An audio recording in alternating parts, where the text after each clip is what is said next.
Hello my friends, Ricardo Teixeira here and welcome back to another video. In today's video we are going to test Silent Hill 2 Remake with Ryzen 7 5700X 3D, and the GPU we will be using the 6800 XT. We will be starting at 1080p with high settings and TSR to see the kind of performance we are going to get, as you can see right here on this screen. So let's see what kind of performance we can get with the system. We are starting now our little benchmark run. We are getting 70s with an average of 72 frames and 1% lows in the house of the 69. So in a space of 2 years since I've bought the 6800 XT, this card passed from a 4K playable card, if we can say this, to a 1080p card in a space of just 2 years. Either that or this game is just badly optimized, but that's just my opinion. I've played this game a little bit, not much, I'll be honest, and Resident Evil 4, it's in my opinion a way better looking game with much better graphics, and we have much performance than this game. It's a good looking game, not the greatest, but in my opinion it doesn't justify the performance that we get with the graphics that we get. That's just my opinion. To me it's just a bad optimized game. So here are the results, and 1080p high with FSR on quality. We got an average of 85 frames per second with the 1% lows in the house of the 75. 1080p high with FSR on quality with frame generation activated, we've got an average of 152 frames per second with the 1% lows in the house of the 121. 1080p epic, we got an average of 69 frames per second with the 1% lows in the house of the 59. 1080p epic with FSR on quality, we've got an average of 74 frames per second with the 1% lows in the house of the 65. And 1080p epic FSR on quality plus frame generation, we've got an average of 139 frames per second with a 1% lows in the house of the 113. So this is the results for 1080p, not 1440p, 1080p. But let's continue with the test, shall we? We are going to start in 1440p with TSR as super sample, and we are going with high settings to see what kind of performance we can get with this resolution.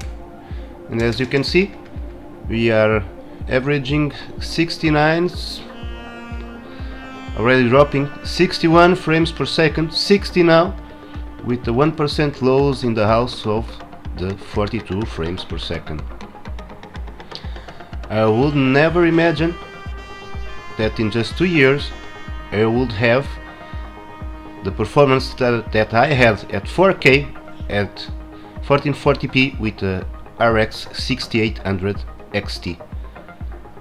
And let's be honest, the performance that we are getting, it doesn't justify the graphics that we have.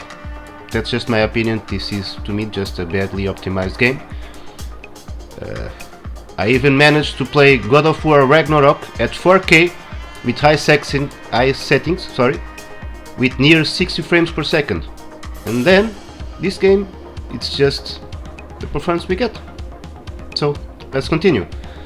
So 1440p high with FSR on quality, we have an average of 66 frames per second with the 1% lows in the house of the 60.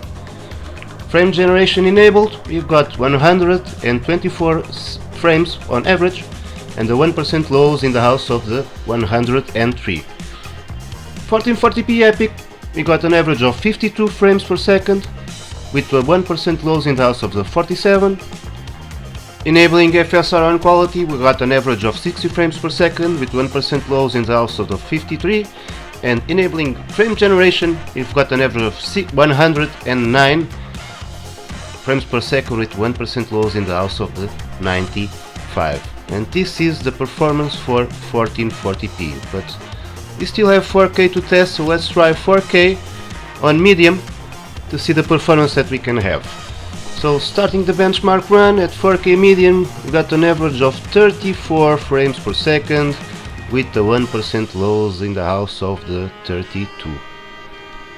Again, the game looks nice and all, good graphics, but nothing that justifies this kind of performance. But let me know your opinion down below in the comments, what you think about the performance of the game. But again, to me this is just a poorly optimized game. But even though it's still playable in these conditions, not recommended.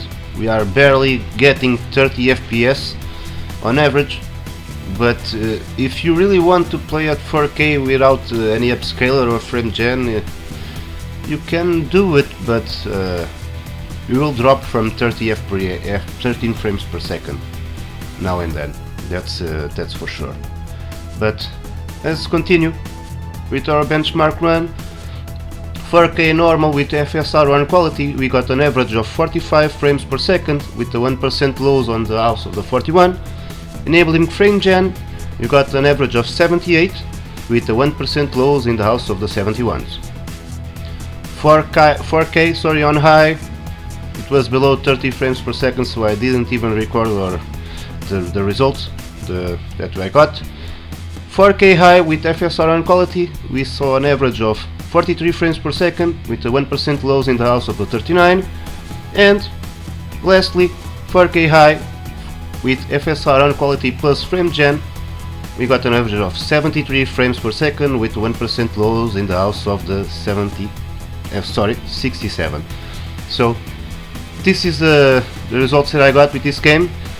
This is the end of today's video. Thank you very much for watching. I hope you enjoyed it, and I hope to see you soon. See ya, and Happy New Year!